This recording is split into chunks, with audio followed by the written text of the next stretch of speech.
সবাই, শুভ কাবেরীর নতুন আরো একটি ব্লগে আপনাদের স্বাগত জানাই। আজ বুধবার, এখন বাজে ওই সন্ধ্যা 7টার মতো। এখন আমরা বেরিয়েছি, যাচ্ছি এখন ডায়মন্ড হারবার। তবে আজ শুধু আমি আর শুভ নয়, সাথে আছে আমার ভাইও। হাজারো মন খারাপ বা কষ্টের মধ্যেও যে ভগবান একটু আনন্দ বা খুশি দেয়, তারই উদাহরণ আমি আজ আমি অনেক খুশি, কারণ আমার ভাই আজ আমার কাছে এসেছে। প্রায় 2 বছর পর আজ আমি আমার ভাইটাকে সামনে দেখতে পাচ্ছি, নিজের হাত দিয়ে তাকে ছুতে পারছি, ওর সাথে কথা বলতে পারছি। গত 3 বছর আগে আমার কাকা যখন মারা যায়, তারপরে 1 বছর ভাই আমাদের কাছেই ছিল, মানে মায়ের বাড়িতে ছিল। আমার বাড়ি আসা যাওয়া করতো এবং ওর নিজের বাড়িতেও আসা যাওয়া করতো। তারপরে ও আমাদেরকে ছেড়ে চলে গিয়েছিল ওর মামার বাড়ি, আর ওখান থেকে ও কলকাতায় কাজে চলে যায়। তারপর থেকে ওর সাথে আমাদের আর কোনো যোগাযোগ ছিল না, ওর কোনো খোঁজ খবরই আমরা নিতে পারতাম না। সে যাই হোক, আজ প্রায় 2 বছর পর ও আবার আমার বাড়ি এসেছে। আমি তো ভেবেই নিয়েছিলাম যে ওর সাথে হয়তো আমার আর কোনোদিনও দেখাও হবে না আর কথাও হবে না। ও যখন চলে যায় শুনেছিলাম,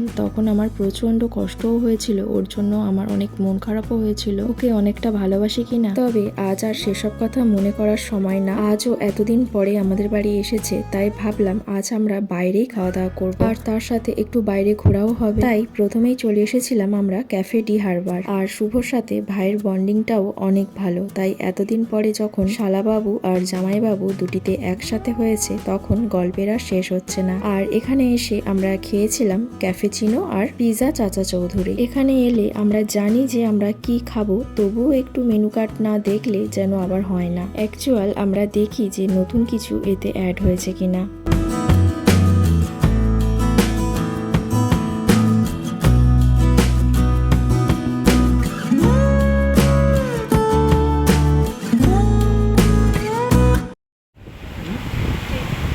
গরম হওয়ার কারণটা কি জানো?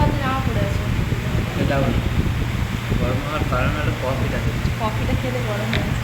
শীতকালে আমরা কফিটা খাই না। তো আমরা যে টেবিলটাতে বসেছিলাম সেখানে কোনো পাখা ছিল না, আর ওখানে প্রচন্ড গরম লাগছিল, তাই আবার ওর পাশের টেবিলে এসে বসলাম পাখার নিচে। আর ক্যাফেটা এখন মোটামুটি ফাঁকাই হয়ে গেছে। তারপরে আমরা খাওয়া দাওয়া শেষ করলাম। যার জন্যই আসা সেই কিছু খেলো না, মানে ভাই শুধু ক্যাফেচিনো আর একটা স্লাইস পিৎজা খেয়েছে, বাকিটা আমাদেরই খেতে হয়েছে। তারপর এখন চলছে ফটো তোলা। ভাই তো ফটো তুলতে চাইছিলই না, ওর আবার প্রচন্ড লজ্জা। শুভ ওকে জোর করতে তবেই ও রাজি হয়েছে, তাও ক্যাফেটা ফাঁকা ছিল বলে। কয়েকটা যদি লোকজন থাকতো তাহলে ওকে রাজি করানো মুশকিল হতো।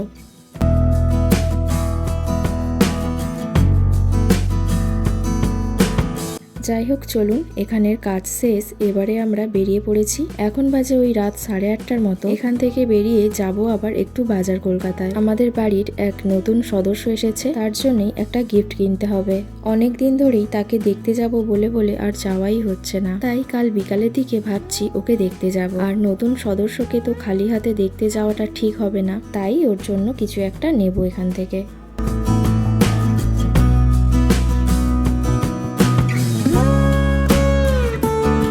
তো বাজার কলকাতা থেকে যা নেয়ার ছিল তা নিয়ে এখন আমরা বাইরে এসে খেলাম আইসক্রিম। তারপরে চলে এসেছিলাম সরিষা মিষ্টি দোকানে, নন্দলালে। এখন বাজে ওই রাত 9:20, আর দোকানে এসে দেখি যে ওনারা সব দোকান ফাঁকা করে গুছিয়ে নিয়েছে। তো কাল দুপুরে রান্নার জন্য আমার একটু পনিরের দরকার ছিল, তাই এসেছিলাম। তো ওনাদেরকে জিজ্ঞাসা করলাম যে পনির আছে কিনা, তো ওনারা বলল যে হ্যাঁ আছে। তবে নেয়ার পরে ওনাদের যখন অনলাইনে টাকা পেমেন্ট করতে যায়, তখন ওনারা বললেন যে অনলাইনে হবে না, ক্যাশ দিতে হবে। আর আমাদের কাছে তো ক্যাশ ছিল না, তাই আবার শুভ গেল এটিএম এ টাকা তুলতে। কি ঝামেলা বলুন তো। যাই হোক, শুভ এসে আবার ওখান থেকে পনিরটা নিল। তারপরে আবার আমরা চলে এসেছিলাম আরেকটা মিষ্টি দোকানে, রামকৃষ্ণতে। এখান থেকে আবার কিছু মিষ্টি নিলাম, কারণ আগের দোকানটাতে তো কিছুই ছিল না। তারপরে একটা থামস আপ নিয়ে বাড়ি চলে এসেছিলাম। তো এখন বাজে ওই রাত 10:30, আর এখন করছি আমি ভাইয়ের জন্য ম্যাগি। তো ভেবেছিলাম যে রাতের ডিনারটাও বাইরেই করব, কিন্তু তখন আর কারোরই খাওয়ার ইচ্ছা ছিল না। আমরা তো তবু খেয়েছিলাম, কিন্তু ভাই তো তেমন কিছুই খাইনি, এক স্লাইস পিৎজা ছাড়া। তো ওকে আমি জিজ্ঞাসাও করেছিলাম যে কি খাবি রাতে, বল তাহলে নিয়ে যাবো। বললো যে আমাকে বাড়ি গিয়ে ম্যাগি করে দেবে, ম্যাগিই খাবো। তো ওর এখন খিদে পেয়ে গেছে, তাই এখন আমি ম্যাগিটা করছি। আমি শুভ